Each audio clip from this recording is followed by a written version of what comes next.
Bucks to kick off the season. Does Dallas have the most dangerous offense in the NFL? Meanwhile, Packers offense locked and loaded for the season. Does Aaron Rodgers finally have the weapons he has always wanted? And Cam Newton back at Patriots practice yesterday and reportedly looking good. You know what that means, everyone. Good Friday morning, everyone. Welcome to First Things First. Alongside Nick Wright, Kevin Wiles, and Mark Schlereth. Stink joining us this morning. I'm Jenna Wolf. Nick, quarterback controversy in New England, is that even a thing? Oh, it's a thing this year. It's a thing this year, but I think Cam steadied himself yesterday. I think Cam retook the lead in that quarterback race. He's back in it. We do have a conversation in New England, but we first have to start talking some Bucks and Chiefs. The last two teams standing last season, Pro Football Focus and Nick's family, and Nick's entire extended family have Mahomes and the Chiefs with the league's highest projected win total of 12.5. Brady and the Bucks sitting right behind them at 12. Could last year's Super Bowl team be this year's Super Bowl teams? Stink, start with you. Which team do you trust more to get back to the big game, Bucks or Chiefs?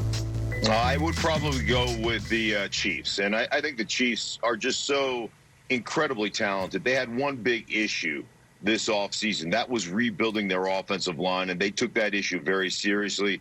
Andy Reid and the general manager, Veach, took that very seriously. They rebuilt that offensive line. I think they have actually gotten better with more depth over the course of the offseason. We'll see how some of the young players at center and right guard play. But all the reports at camp is they are mauling people. They look great up front. And I'm telling you, that's really going to be the biggest issue, because when you talk about Chiefs football, they are so incredibly talented outside the numbers. And really one of the big things that they've had success with over the last few years is being able to get 5 eligibles out at all times, meaning they don't have to keep backs in. They don't have to keep tight ends in. They don't have to keep some of their weapons in from a protection standpoint. They allow those 5 guys to stud up, to take care of business up front. And then if they do break down, which they will occasionally, that's when Patrick Mahomes becomes magic. That's when the off-schedule stuff is unbelievable. So in the AFC, as deep as the AFC is, I still think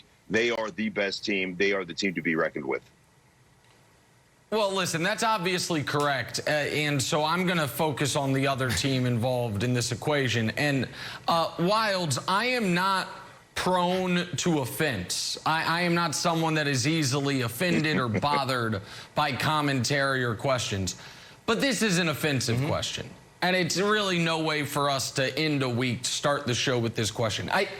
The idea that this is a debatable issue is so, there's so much revisionist history about last year's Bucks that, again, they won the Super Bowl and the rings shine forever and the banners fly forever and we're all very happy for them.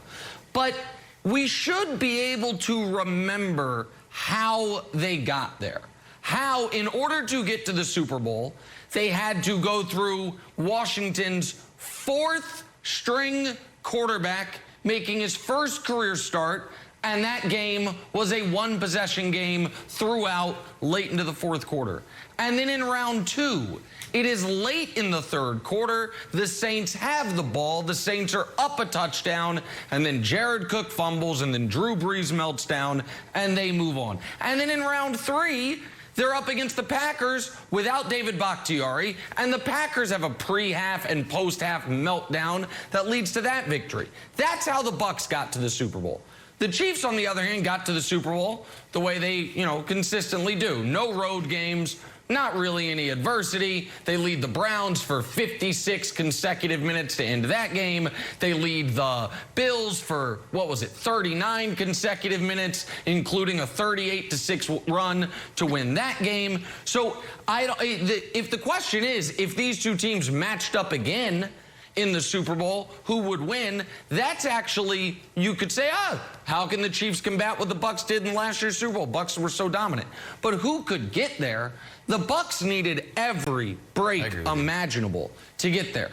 The Chiefs, on the other hand, Mahomes got injured in their first playoff game, and they still never trailed and were never in real peril. So to me, the Chiefs are the best bet in football, or the best bet in sports, to get back to the Super Bowl. Tampa Bay, on the other hand, their whole offseason was, we don't want to get better, we just want to get older. Okay, we'll see if that works, but I don't think this is a debatable topic. So that I agree with you. I hate to say it. It's the biggest upset that's happening, other than your hair looks better than mine today. I was like, holy cow, what is going on? Rough Friday for thanks, the old K-man. So, hey, Schlereth, wow. you won back-to-back Super Bowls.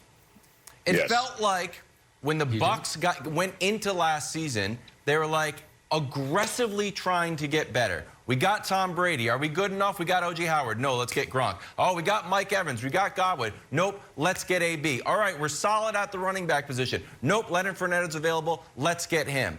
Get better, get better, get better, get better. Then comes the offseason. They're in the parade like, no, nobody's going anywhere. We're going to sign all our starters. They're going to bring back 22 guys. And I think a lot of people out there are thinking that's what you do. If it ain't broke, don't fix it. So what's the balance of if it ain't broke, don't fix it, and if you're not getting better, you're getting worse? Yeah, I think it's a good question. I think, number one, you have to look at how talented they are as a football team. And I'm talking about depth on defense. They're young on the back end of their defense, and they played exceptionally well in that defensive backfield. Their two linebackers, I mean, those guys are football playing Jessies. They can run, they can hit, they can cover, they can play zone, they can do everything.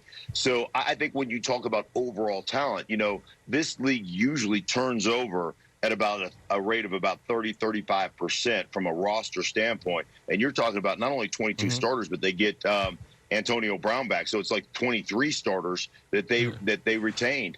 And I think the biggest thing is the drive of Tom Brady. And it is like, I won't be surprised 5 years from now when he reveals that he's not actually a human. He's an alien. It won't surprise me at all, because the guy is so driven. And I'll tell you, here's the amazing thing. It's not your desire to play on Sunday. It's your desire to work Monday through Saturday that ends up ending your career. You just get tired. You get beat up. Your body breaks down. You're like, I don't want to do this anymore. And the fact that that guy isn't sated by 7 Super Bowls, 10 Super Bowl appearances, well, if you ask him what his favorite ring is, he'll say the next one. And he means it. And the effect that he has had on that football team, from he walks into that locker room and guys think they're professionals. Guys think they know how to prepare. Guys think they know all this stuff. And then they realize, oh, crap, I'm not even close compared to the way that guy works and the way that guy prepares. And that's what he has done for that organization. So he's absolutely amazing from that standpoint, and that's why I still give them a ton of credit for you know, the potential of winning the NFC. Well, and so a point about kind of that line of thinking in regards to the Chiefs, and then a point about Brady. All of that is true as far as not being stated and the drive.